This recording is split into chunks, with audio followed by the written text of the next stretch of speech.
Здорово, ребят. Меня тут всегда спрашивают, как оно в Африке?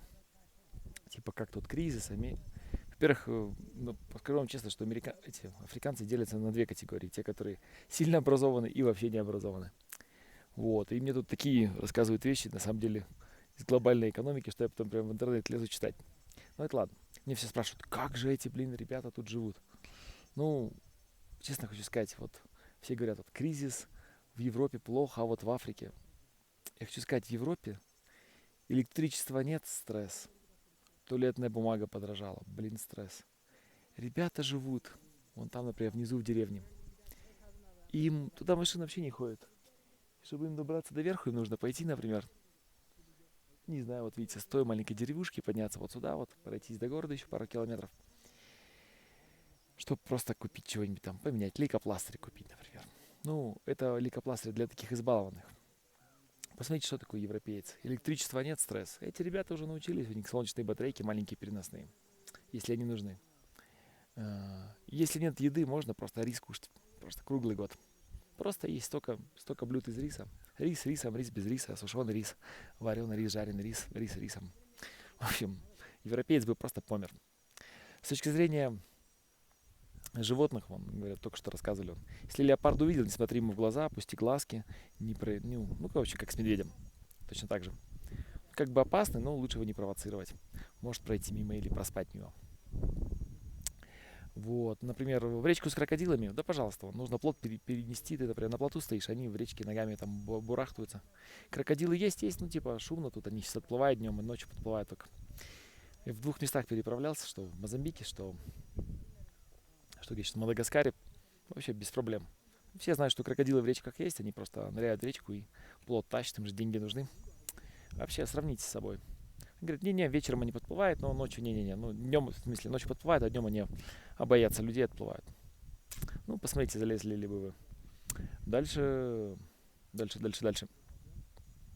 Змей, например, на Мадагаскаре, там сколько-то там, 120 видов змей или что-то такое. Но вроде кто-то сказал, что они не опасны.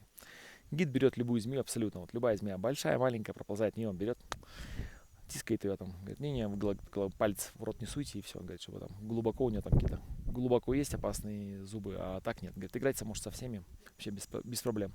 На Мадагаскаре вообще, говорит, змеи, они не опасны. Вот.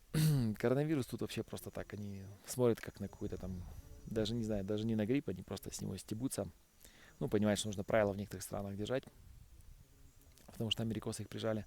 А так вообще, ну, в Африке коронавирус гораздо более приятнее, чем в развитых Европах, и тем более в Китае.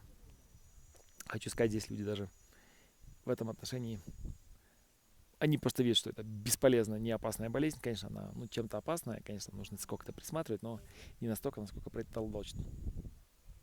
И они, конечно же, к этому относятся натуральней. И среди их общих проблем это вообще незаметно. Поэтому в Европе там сейчас электричество где-то там, отопление. А тут ребята привыкли, господи, уголь. Там выживут как хочешь. Там, на Мадагаскаре там миллион людей уже год в голоде живет. У них там как-то не сезон. Выживают. Одни питаются только манго, другие только бананами. Ну, там иногда, если получится на машине проехать, обмениваются. В общем, сесть могут, что хочешь. Например, там в городе недавно был в ночь, ну, город, кстати, по сравнению с Клайпедой такого же размера, 150 тысяч. Ночью просто гиены приходят в город, они их подкармливают. Они с леса приходят, дикие гиены. Они так кости поели и потом пошли по городу гулять. Ну, то есть они такую санитарную функцию выполняют, что все, что гниет, они подъедают. Ну, в городе вообще не подметает никто ничего. Ну, просто так вот живут 150 тысяч человек. Ну, в общем, гиены приводят в порядок все. Ну, вот, то есть можно там чуть ли, ну, погладить гену, наверное, мне не очень нравится. Ну, по крайней мере, с рук покормить можно, хотя это абсолютно дикие создания. Ну, то есть эти ребята знают, как ночью выжить в лесу. Их тут ничем не испугаешь. Поэтому, когда говорят, что в Европе кризис, там еще что-то, этих ребят, ты пойдешь в туалет, туалетной бумаги нет. Вроде проблема, да. Они просто с тебя стебутся, что типа какой-то выпендрон вообще, кто-то пользуется туалетной бумагой. Ты че, парень? Ты вообще в свои выпендроны ты куда-нибудь спрячь там, не знаю. В общем, туалет есть, вон иди сходи пока, или вон кустики есть где-то. Вот. Ну, там, я уже не говорю про такие всякие вещи, там, типа, канализационные люки в городах используются. Ну, я не буду говорить для чего, но я тоже такое искал. Не очень приятно. Ну, травку всегда можно сорвать, поесть, знают, какие корешки, из чего можно поесть, что нельзя. Так что в отношении кризисов Европа, конечно, меньше подготовлена, чем эти мегаразвитые страны. Я думаю, даже в той деревне, например, придет коронавирус, придет война, они даже, может, не узнают. Вот, сейчас по племенам поеду, там вообще они, скажем так, не говорят на местных диалектах, нужны им какие-то там переводчики, которые с эфиопского переводят на их местный. Там вообще, как говорится, люди живут изолированно, и как только их коронавирус не убил, я не представляю, никаких вакцинаций не нужно, ничего, и флагов они украинских не вешают. Как они бедные выживают.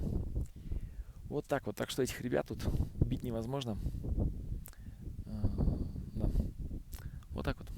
Так что, ребят, Африка неплохо подготовлена к мировому кризису. Я не говорю, что она не станет беднее, но люди здесь точно боевые, и